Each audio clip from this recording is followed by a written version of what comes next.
guys, welcome back to the food forest. We are in the very center, the spiral in the middle of the food forest, and this is the beginning of the real series of what have I learned in the 9 years that I've been making this food forest. And last video I asked all of you to write a comment, a question, a theme, things that you would like to know more about, things that are important to you. And a lot of you have commented, and I'm so grateful. It's much more fun if this is a dialogue and if it's a video with something that is useful to you guys in your process of creating food forests all over the place.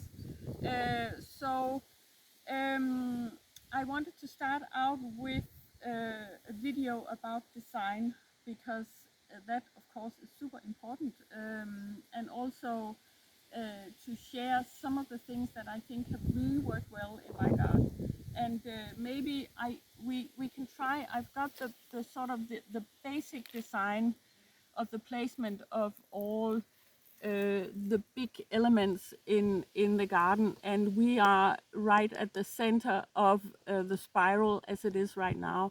And there's one design element that I would like to talk about the spiral, but first of all I would like to, maybe you can see that I've made petals around the outskirts of the spiral, and this is like creating sun pockets for some of the more tender trees, and you can actually see this has worked wonders in the garden.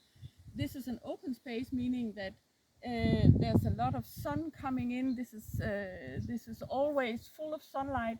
And then I have some of the more tender trees here, like the apricot, another apricot, there's some quinces.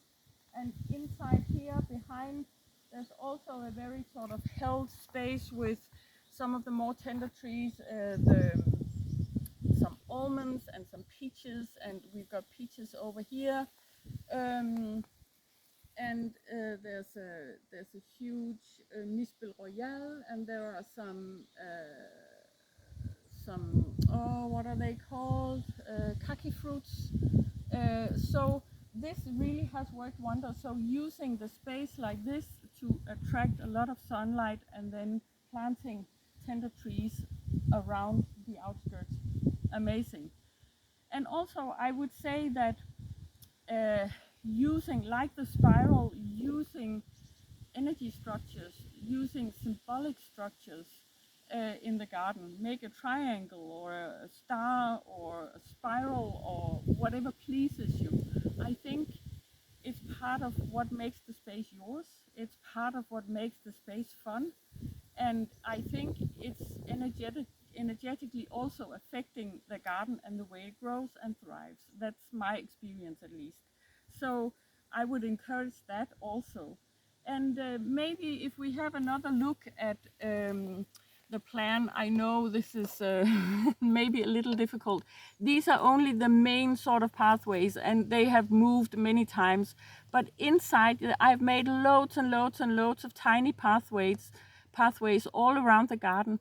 And I've done that because I have tried to make the garden into an endless border. An endless border where, you know, this open space meets the growing trees. So I'm looking at creating this experience where the forest meets the meadow, and something special is possible in that space. So you have the possibilities of the meadow, you have the possibilities of the forest, and then you have something that arises in that meeting. And so this has very much been the idea with the garden, to create this meandering feel of endless borders and endless possibilities with that. And it has worked wonders. I mean, I know the garden is super messy right now, and I actually love it like it is, but I need to clean up and move things around and start my fall work as it is now. But I just wanted to start this series with a short video about some of the design ideas that has really worked for me, and I think those three are the most important ones. So that's it. Thanks for watching, and see you later.